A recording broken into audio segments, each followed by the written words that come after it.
The Galactic Empire's morning news broadcast began, as it often did, with a lie wrapped in bureaucracy. A polished voice hummed through the holofeed, minor diplomatic incident on the outer rim. A human female, civilian class, was regrettably lost during a compliance inspection. Investigation closed. No further casualties. The footage lasted 8 seconds. A silver hallway. A trembling woman holding a passport chip. A flash of plasma. Then the feed cut to weather reports for the methane moons. Most of the Empire didn't notice. Those who did, chuckled. Humans were still the galaxy's toddlers. New, excitable, overly sentimental. They'd send flowers, maybe an angry letter. Nothing to worry about. Except, the letter arrived wrapped inside a man. Captain Elias Ward stepped off the shuttle at Veth Prime, the Imperial capital, with a coffee cup in one hand and a smile that didn't reach his eyes.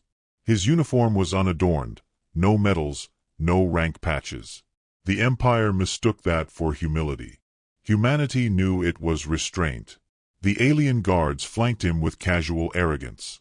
One hissed, "Weapon check." Ward opened his coat, showing only a thermos and a biscuit tin. "Careful," he said pleasantly. "That's my emotional support snack." They laughed, which was a mistake. The council chamber of the Galactic Empire was a cathedral of glass and arrogance. Every species glimmered in its own evolutionary vanity. Feathered nobles from Eos, scaled ministers from Uruk, gelatinous translators suspended in amber fluid. At the head sat Viceroy Draz, a crimson-skinned statesman with 6 rings of authority and 0 empathy. Ward approached the central dais. "Captain Elias Ward, representing the United Terran Coalition," he said, calm as a weather report. "I appreciate the invitation." Draz's mandibles clicked in what passed for a smile. "Captain, the Empire deeply regrets the inconvenience involving your citizen." Ward nodded, slow, polite. Her name was Liana. The word landed like a drop of water on molten metal. The chamber hissed with awkward shifting. Draz continued. "Yes, well, the guards on duty misinterpreted her actions. Humans are unpredictable." Ward tilted his head. "Unpredictable. That's one way to describe getting shot while holding a boarding pass." Several ministers exchanged glances. They had expected tears or fury. Instead, they got patience, a far more dangerous weapon. Draz chuckled, nervous now. "We've prepared compensation. 20,000 credits, and an official apology broadcast." Ward's eyes softened. "That's generous. Though I admit, where I come from, we don't really do price tags on daughters." The silence turned heavy. Ward sipped from his coffee. "May I ask a few questions? Just procedural curiosity." "Of course," said Draz, sensing victory in cooperation. "How many guards fired?" "1. Species: Gorak, standard infantry. Reason?" She reached into her bag. Ward smiled faintly. "You'd be amazed how often humans die reaching into things. We have a word for that now: misunderstanding." He leaned back. "Did the Empire investigate the soldier's history?" A secretary whispered data into Draz's earpiece. The Viceroy cleared his throat. "He has a record of discipline issues. Still, he's a decorated veteran."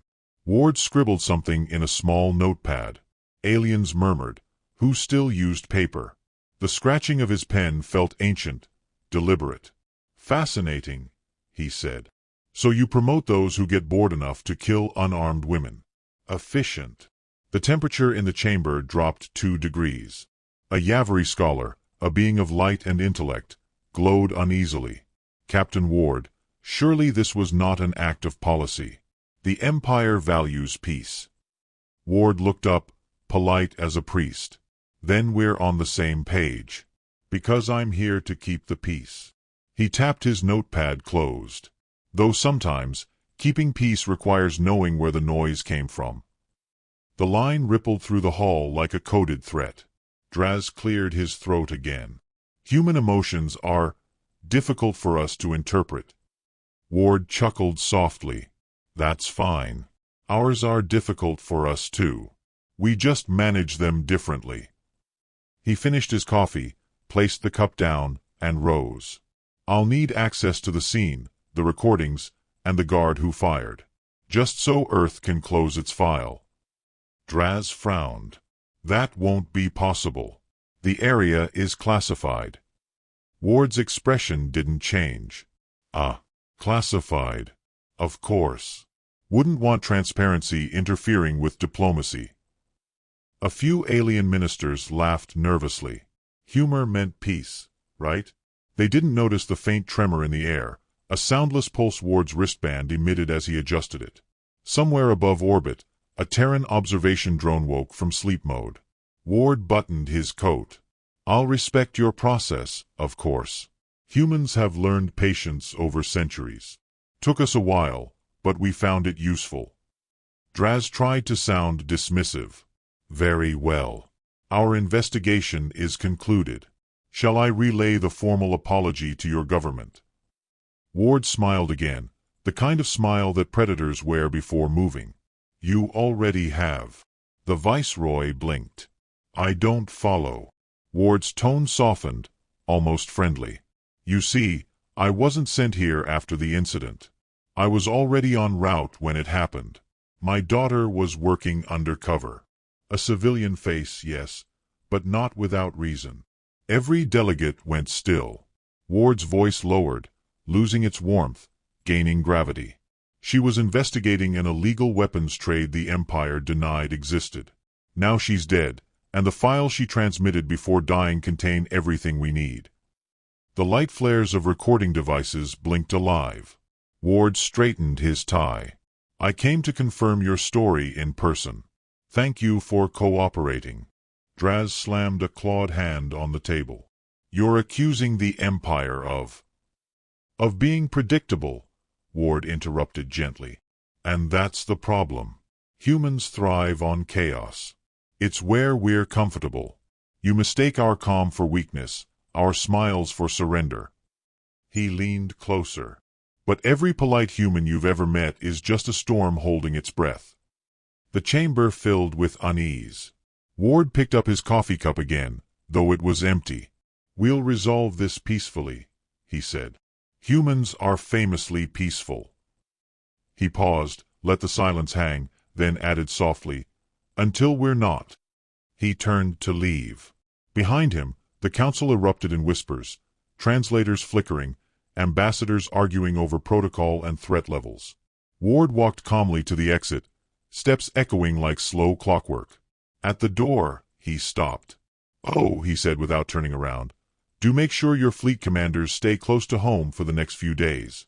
Wouldn't want them wandering into misunderstandings. The guards stiffened. Ward glanced over his shoulder, eyes pale and steady.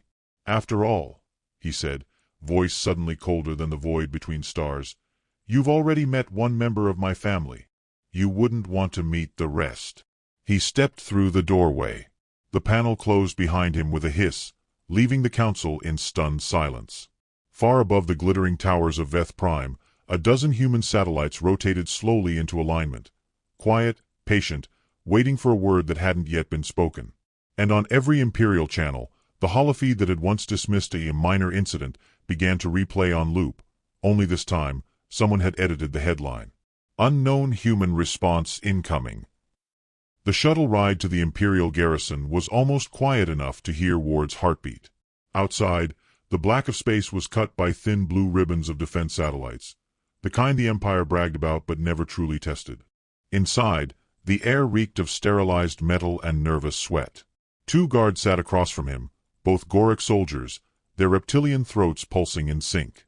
One pretended to polish his weapon. The other pretended not to look terrified. Ward stirred his coffee with a small plastic stick, breaking the silence. Do you boys ever wonder, he asked conversationally, what it's like to shoot someone who can shoot back? Neither answered. He smiled. Good. Keep that curiosity. It'll keep you alive. The shuttle landed at Outpost 41, the site where Liana Ward had died. The Empire called it a checkpoint, but the human briefings called it a crime scene. Ward stepped onto the landing pad, boots echoing against alloy, wind howling faintly through the open hangar. Above, the planet's pale sun burned through thick mist, turning the world gold and sterile. Waiting for him was Lieutenant Keir, a Yaveri, one of the energy-born species who always spoke like prophets trapped in bureaucrats' bodies. Keir's outline shimmered faintly, as if reality struggled to contain him. "Captain Ward," he greeted, voice like static through silk. "This way. The Empire has prepared the recordings." Ward followed. "Much appreciated. I do love a good home movie." Keir didn't reply. They entered a control room full of flickering holoscreens. Dozens of aliens worked silently, their eyes avoiding the human in their midst. In the center hovered the feed, Liana standing at the checkpoint, hands raised, voice calm. A soldier shouted, aimed, fired. She fell before the translator could even register the words, "I'm unarmed." Ward's expression didn't change. He simply adjusted his collar. "Play it again." Keir hesitated. "You've already." "Play. Again." The recording replayed. This time, Ward watched the guard's trigger finger. "Pause," he said softly. "Zoom in. See that twitch?" Keir's glow dimmed. "Yes." Ward leaned forward. "That's not panic. That's muscle memory. He's done this before." The room felt suddenly smaller. The silence became unbearable. Ward straightened. "Where is he now?" "In custody," Keir said. "Awaiting reassignment." Ward turned his head slowly, his polite tone wrapping around something far sharper. "Reassignment? You mean promotion?" Keir flinched. "Captain, please. I am only the messenger." "Of course," Ward said. "And messengers shouldn't be shot." He smiled faintly. "I'll remember that." He took one last look at the holo. Liana's last frame, eyes half open, lips parted as if trying to say Dad. He looked away. "Send me the files. All of them. Every log, every transmission." Keir hesitated again. "Some of those files are above your clearance." Ward's tone didn't rise. "Then raise my clearance." When Keir didn't move, Ward's wristband emitted a soft pulse. Somewhere in orbit, human satellites blinked. One of the screens in the room flickered, then filled with a Terran command seal. The humans had already hacked the system before the meeting began. Ward gave an apologetic shrug. "Technical difficulties. Don't worry, we're friendly hackers." Keir's voice crackled faintly. "Captain, what exactly are you doing here?" Ward met his gaze. "Finishing a conversation." He left the control room without another word. The soldiers outside stiffened as he passed. Some stared openly, as though seeing something they didn't understand but instinctively feared. Ward walked to the outer observation deck. The wind carried sand and static. Below, the outpost stretched in perfect military geometry. Watchtowers, barracks, a firing range. Somewhere down there, a soldier who'd laughed after pulling the trigger was sleeping off a hangover. A soft beep came from his wristband. He answered without looking. "Elias," a woman's voice said, low and controlled. "This is Commander Reeves. You're live to command." Ward's voice stayed even. "You received the files?" "Yes." "The Empire's cover-up is worse than expected. The entire chain of command signed off on her death report before it even happened." He inhaled slowly. "Predetermined execution, then." Reeves hesitated. "Do you want us to extract you?" Ward's lips twitched. "No, not yet. I'm still being polite." A pause. Then Reeves sighed. "Elias, she was your daughter. You don't have to." "I do," he interrupted softly. "Because she believed in them. In diplomacy. She thought the galaxy could be better. I let her go, thinking peace was still a weapon we hadn't mastered." He looked out over the desert. "Turns out, she was the last one who believed that." The line went quiet. Reeves finally said, "Understood. Command will stand by." Ward ended the transmission. For a moment, he let the silence sink in, the kind of silence that carried the weight of something vast and patient. Behind him, Boots approached. "Captain Ward," said a low, guttural voice. He turned. The Goric guard from the shuttle, massive, scaly, eyes like molten copper, stood stiffly, clutching his helmet. "I saw the footage," the creature said quietly. "That was wrong. The Empire won't punish him. They'll protect him." Ward studied him. "What's your name?" "Sergeant Valor." "You have a family, Valor?" "Yes." Ward nodded. "Then you understand what's coming." Valor's throat pulsed nervously. "If you go after them, they'll burn every planet you have." Ward's smile returned, that same calm, unbearable civility. "Then it's fortunate we've never been good at following rules." He placed a hand on Valor's armored shoulder. "Do yourself a favor, Sergeant. Get your family off-world tonight. Pick somewhere quiet. Somewhere the Empire doesn't look." Valor frowned. "Why?" Ward turned back toward the horizon. The sun dipped behind a line of towers, staining the sky blood-red. "Because this world's about to teach the Empire what happens when you mistake calm for surrender." Valor swallowed hard. "You mean war?" Ward's eyes narrowed, distant. "No. War would be merciful. This will be education." He walked away, leaving Valor trembling. Night fell over Outpost 41. The compound lights flickered to life, casting long metallic shadows across the sand. Ward returned to his quarters, a simple room, a metal desk, one photo of Liana pinned to the wall. In the photo, she wore his old jacket and an unbothered grin. "You look ridiculous, Dad," she'd said when he gave it to her. He'd said, "Good. That's how I survive politics." He sat down, opened his notebook, and began to write. Not a report, not a log, but a list. Every name from the signatures on Liana's falsified file. Beside each, he drew a small square box. By the time he finished, the list filled an entire page. He closed the book gently. The wind outside howled against the thin metal walls. Somewhere in the darkness, power relays flickered, as though the world itself shivered under a coming storm. Ward leaned back in his chair, murmuring softly, almost affectionately, "You wanted peace, Liana. I'll give it to you. Just not the kind they expected." He stood, adjusted his tie, and looked out the window. Across the dunes, faint blue lights glimmered in the sky, human satellites adjusting their orbits, forming a pattern. A voice from his comm whispered, "Captain, command requests confirmation of Phase 1. Ward pressed his thumb to the device. His reply was calm, almost gentle. "Begin the countdown."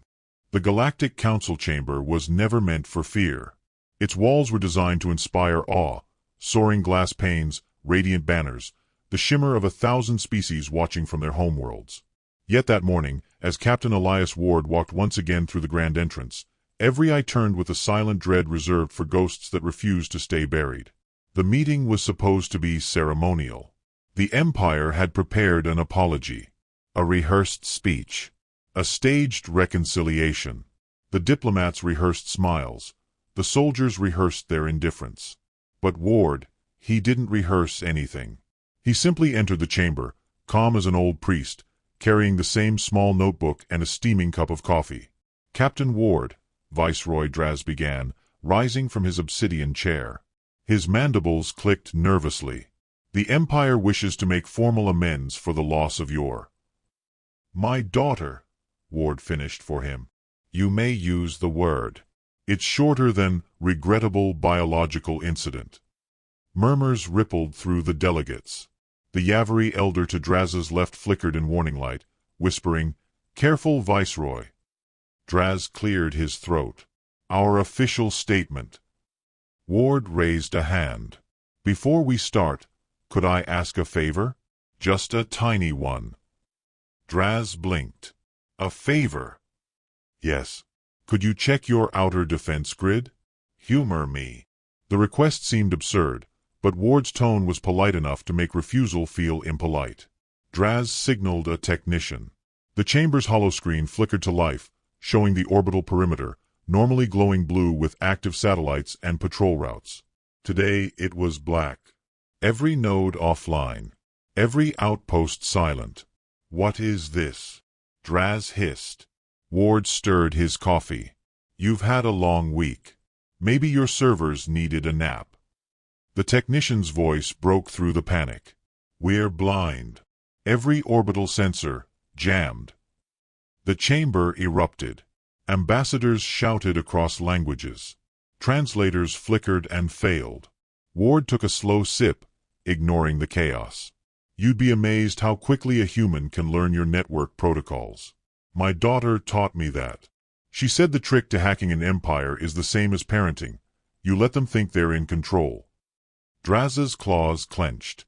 You dare threaten the Galactic Empire? Threaten? Ward smiled faintly. No, sir. I'm clarifying consequences. A low rumble shook the chamber. Outside the panoramic windows, the sky shimmered with movement, tiny glints of light forming neat, symmetrical rows. Dozens. Then hundreds.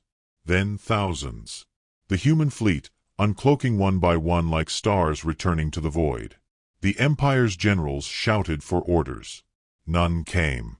Every command channel was silent, overridden by a simple human transmission repeating across all frequencies. Stand down. Return our dead.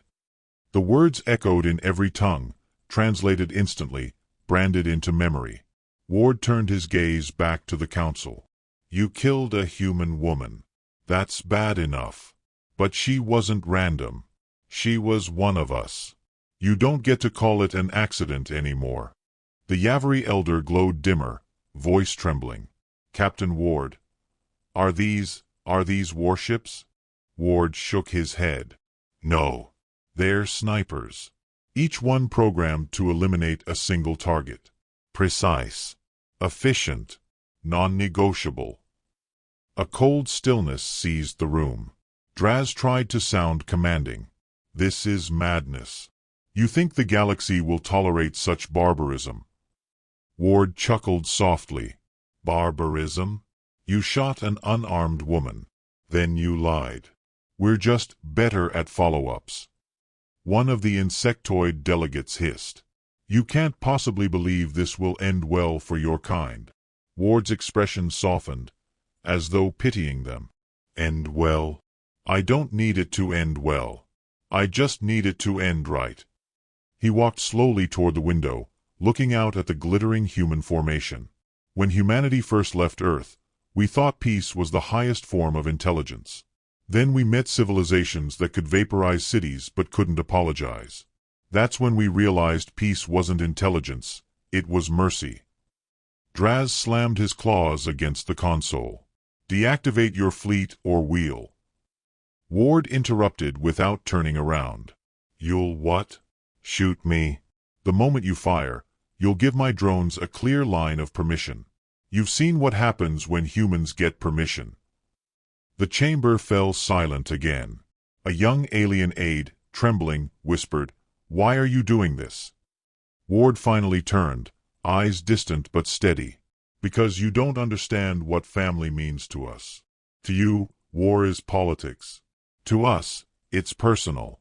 You killed one of ours, and that's a language we understand fluently. Kier, the Yavari lieutenant from the outpost, appeared suddenly in the doorway.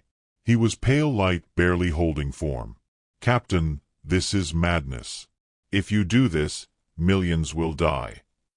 Ward looked at him with genuine sympathy. Madness? Maybe. But I've been to too many funerals to still believe sanity wins wars. He placed his empty coffee cup on the council table and began collecting the datapads from the startled delegates. You know what's funny? He said lightly. Every empire I've ever studied collapses the same way. Slowly, proudly, right after laughing at the wrong species. He slid one of the datapads toward Draz. On its surface, a map pulsed, highlighting every Imperial supply chain, command post, and secret base. Your entire infrastructure, Ward said softly. Liana uploaded it before she died. She was a better spy than I ever was. The realization hit the council like gravity. Draz stammered. You planned this? Ward nodded. Not me. She did. I'm just here to finish what she started. The floor trembled as explosions rippled across orbit. Each one surgical, silent, beautiful in its precision. The council rushed to the window and saw their own ships imploding without debris, each strike disabling engines but leaving crews alive. Ward's voice cut through the chaos. Relax. Humans don't destroy what we can use later. Panic spread like infection. Ministers fled. Guards shouted conflicting orders. Only Ward remained still, notebook in hand, crossing off names one by one. You see, the trick isn't revenge, he murmured. It's efficiency. We don't rage.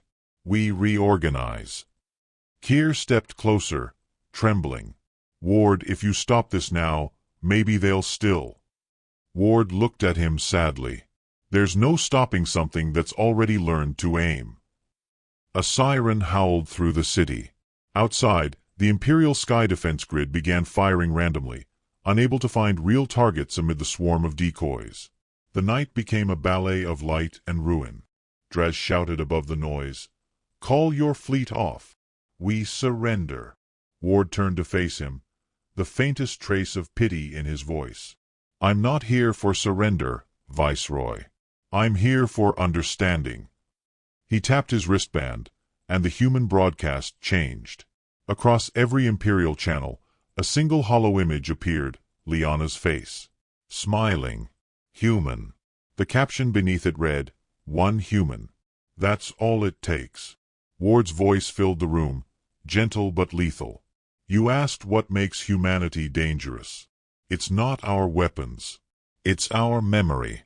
We remember every name, every insult, every grave we had to dig ourselves. The lights flickered once, then twice. Every console died. The Empire's capital went dark. Ward exhaled softly, almost relieved. Lesson 1 is complete. He turned for the exit as emergency lights glowed red. Behind him, the council erupted in terrified shouting. As he reached the door, Keir called out, desperate, Captain! What happens now? Ward didn't answer immediately. He looked over his shoulder, eyes reflecting the red glow, calm and unreadable. What happens now? He echoed. Now the Empire starts to scream. The Empire was burning quietly.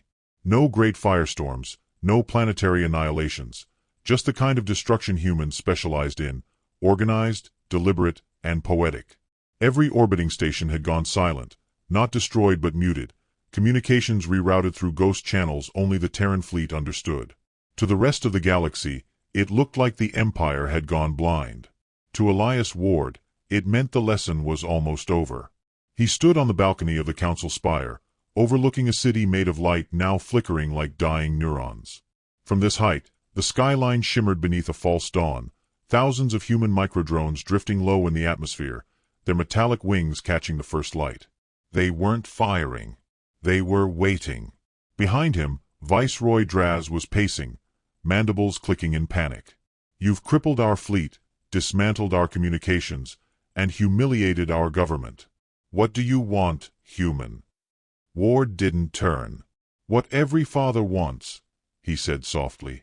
For his child's death to mean something. Keir entered then.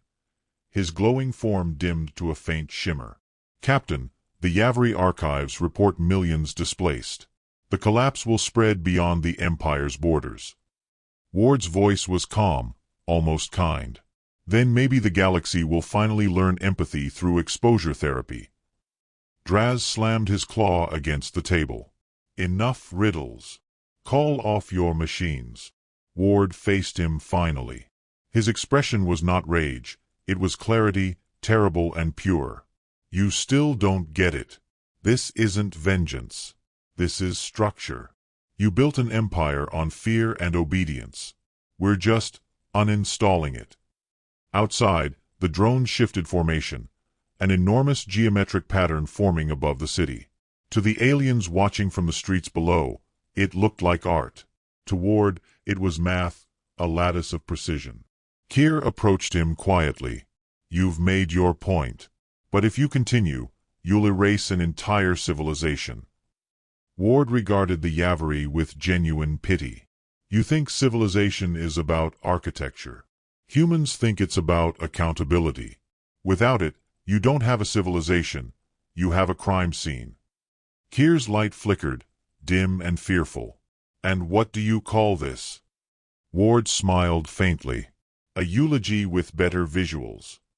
An aide stumbled into the chamber, trembling. Viceroy, the human drones, they've surrounded the palace core. The energy readings are unstable. Draz looked at Ward in disbelief. You're going to destroy us. Ward shook his head. No.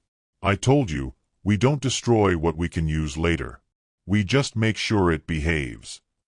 He touched his wristband. Instantly, the holographic map of the city materialized. The drone's positions pulsed in synchrony, encircling the central energy hub. Draz's voice cracked. What are you doing? Resetting you, Ward said simply. Removing your ability to wage war. When this is done, every weapon in your empire will answer to Earth's command code. Consider it mandatory supervision. The chamber erupted with shouts. Guards drew weapons. Kier's energy flared in panic. Ward didn't flinch. His tone remained conversational, as though discussing weather. I recommend putting the guns away. The drones detect aggression faster than thought. They're temperamental. One of the guards shouted something guttural and fired. The bolt never reached its target. Midair, the drone formation pulsed, and the bolt dissolved into harmless sparks. The guard screamed as his own weapon deactivated and melted in his hands. Ward didn't even blink. See? Temperamental. Kier stepped forward, voice shaking. Elias, please. This isn't her justice. This is your grief wearing a uniform. For the first time, Ward hesitated. The words struck something raw. He looked at Kier, the alien who had helped him uncover the truth, the one who'd risked treason to show him the files. My daughter believed in peace, Ward said quietly. She believed we could build something better. She was wrong about the timing, not the idea. He looked toward the holographic map again. She wanted peace. So I'll give her a galaxy too terrified to break it again. Kier's light shimmered sadly. You've become what she died fighting. Ward's jaw tightened. Maybe. But she died thinking I'd do nothing. I won't make that mistake. Suddenly, an urgent tone from his wristband. Human command. Reeves's voice filled the room. Elias, your window's closing. The drones are in position. Confirm authorization for mirror storm. Draz stepped back, mandibles trembling. What is mirror storm? Ward answered softly. A reflection of your sins. He tapped his wristband once. The city went white. A sphere of light expanded outward, silent and breathtaking. Buildings turned transparent, frozen in time as energy wrapped around them in perfect containment. The light didn't destroy, it rewrote. Weapons melted to harmless alloy, military archives wiped clean, every warship's AI overwritten with one new directive: do no harm. When the light faded, the city still stood, but it was hollow, stripped of violence. The Empire had been declawed in a single heartbeat. Kier collapsed to his knees, his glow pulsing erratically. You've rewritten their entire infrastructure. You've enslaved them. Ward's voice was quiet. No. I've freed them from themselves. He turned to Draz, who was trembling, staring at the frozen sky. You'll rebuild, Ward said gently. But you'll remember this. Every time a leader raises a weapon, it'll refuse to fire. Every time a soldier tries to conquer, his ship will turn home. You won't forget what it feels like to be powerless. Draz sank into his chair. You've destroyed the balance of the galaxy. Ward exhaled. Then maybe it was the wrong kind of balance. Outside, the drones began ascending again, rising toward the upper atmosphere in perfect formation. They had completed their work. Kier rose shakily. And what about you? What will you do now that you've won? Ward didn't answer immediately. He looked out over the horizon. The city below glittered, eerily quiet, like a painting of peace painted over a battlefield. "Winning," he said finally, "isn't the word I'd use." He took out his daughter's photo from his coat pocket, smoothing the bent corner. Her eyes were bright, her smile lopsided, captured in a moment before the universe turned cruel. "I told her once that humans never start wars," he murmured. "We just finish them." Kier's glow steadied. "And now that it's finished," Ward closed his notebook. "Now we start something else." He tapped his wristband, transmitting one final signal to the fleet. Across orbit, the human ships began to move, not to attack, but to deploy supplies. Food, medicine, construction drones. The same instruments of precision that had dismantled the Empire were now repairing what remained. On every screen across the galaxy, a broadcast appeared, the face of a calm, silver-eyed human man. "To all worlds," Ward's voice echoed, "the age of empires is over. From this day forward, peace is not requested, it's enforced. We're done asking nicely." Billions watched in stunned silence. Some with relief, some with terror. Kier whispered, "You've become a god." Ward shook his head. "No, just a father." He turned away from the window, the soft hum of the departing drones fading behind him. The silence that followed was not peace. It was the heavy, uncertain quiet that comes after a storm when the world tries to remember how to breathe again. Ward paused at the doorway and looked back at the two beings behind him, one broken, one glowing. His voice was almost tender. "Take care of what's left, Kier. Tell them the sniper's daughter can finally rest." He walked into the light, his silhouette dissolving as the transport beam enveloped him. Far above, the fleet folded back into slipspace, leaving only a whisper of static in the Empire's darkened sky. And somewhere in that silence, a faint human transmission repeated endlessly across the void. Calm, gentle, final. Lesson 2 complete.